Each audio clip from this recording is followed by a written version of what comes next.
Hey Dave, do you have time for a question? Oh, hey Jason. Sure, what's on your mind? Well, I was hoping you can tell me what universal law is. I'm sorta confused. I know you went over it in class, but it seems really complicated. Sure, I understand. At first I was kinda lost when Merkaba taught it to me. But after some deep thought, some research, and watching a lot of Merkaba videos, I finally broke down and went to the man and asked him. Really? What did you say? Well, I said, hey Merk, would you stop beating around the damn bush and just tell me what the hell this is? Oh wow. Really? Nope, just joking. But this is what he said. You might want to write this down. Universal law, in short, means you cannot in any way take away free will or choice. Oh, but... Wait, before you say this has been done, understand that choices leads to your free will being taken or your choices being limited. If you choose to be a citizen of these United States, you are subject to their jurisdiction, and not according to your own free will. The key word is choose. Oh, wow. The biggest part of universal law is understanding man's law, i.e. statutes, and codes, etc. That's not universal law, but laws we choose to obey. But there are some universal sovereign laws that this government does enforce, which used to be common law. Like what? That's not to kill, steal, harm, or dishonor a contract or oath. Oh. A lion can eat a baby buffalo in front of its mother. There will be no animal police to come and arrest it. That's nature, but taking a man's life who is not trying to take yours is murder, and it goes against universal law. Anyone under the laws of a government, king, or ruling authority is subject to their laws because you choose to be. And anything done to you is fair, according to universal law, but within its laws. Wow, like what exactly? For example, although you are subject to their jurisdiction, they can't just kill you, but there are ways around that, such as putting things in your food that might contribute to your declining health and result in death, or telling you that something is dangerous and bad for your health, and tiny letters that you will ignore because there is a cooler, more popular message that says, "Try me, this is fun." So the warning is ignored because you're distracted by the more popular message. Like in those old cigarette commercials? Exactly. This is why they tell us everything they are going to do. And if we as a people don't recognize it and stop it, then everything that is done, we as a people allowed. Believe it or not, the founding fathers understood this, and this country fought to establish a truly free country under sovereignty and common law. Common law? Yeah, remember the Wild West, when you could have a duel in the street and shoot another man dead in front of everyone and not be arrested for it. Today that would be a homicide. Oh yeah. How'd that all change? That changed once sovereignty was taken away from the people in exchange for benefits under the jurisdiction of this government.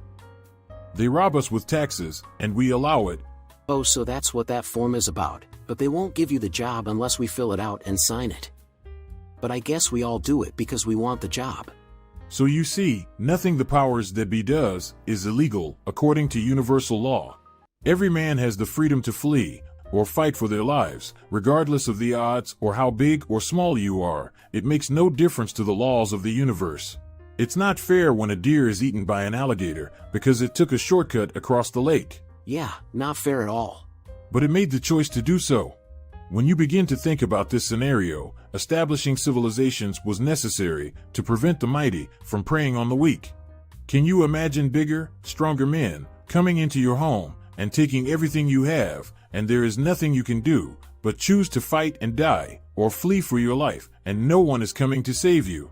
Well, when you put it like that, I guess a governing society was needed.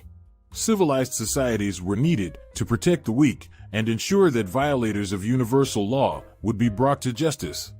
It is the people who choose to stay asleep and ignore the problems in the world who are truly responsible for the issues we face. But shouldn't we blame the political leaders for abusing their powers? Well, I guess not, according to universal law, because we as a people allow them to control our society. We have the power to change things, but if we don't come together and use that power, we give that power to them to make decisions that we won't like. Now you understand. So what do you think we should do about it? Well, I suppose arguing about celebrities and sports is a distraction, but it just seems like there are so many more important things to worry about than what politicians are doing. People have bills to pay. and there are so many distractions. Plus, what can I do? I'm just one guy. If everyone else doesn't wake up, what's the point? I'd rather just keep my head down and stay out of trouble. If I work hard, I could have a good life. Right? Well, Jason, it all goes back to choice. Of course, we could all choose to have a good life, but for how long?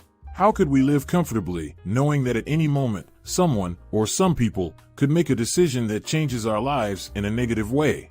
Many people worked hard just to lose everything in the stock market crash in the 20s or the mortgage bubble in 2008, not to mention recession after recession. And these are just financial decisions that cost some people everything.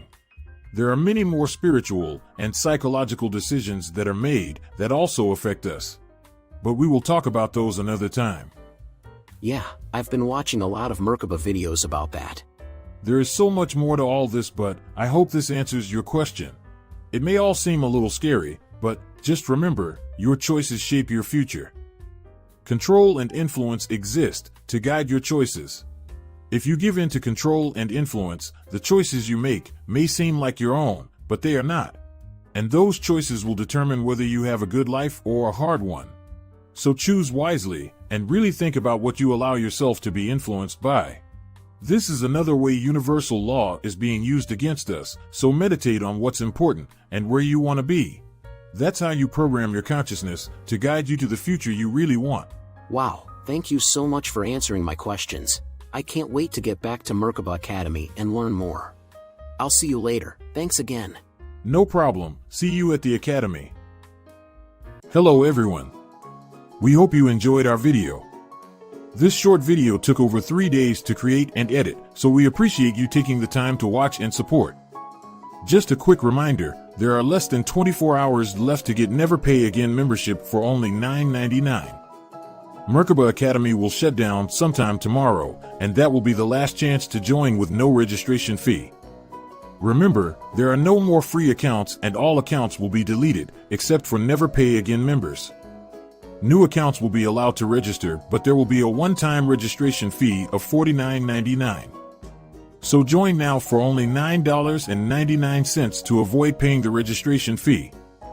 There are thousands of members who have already registered, and we want to thank you all for your support. You will all receive an email the day before the site launches.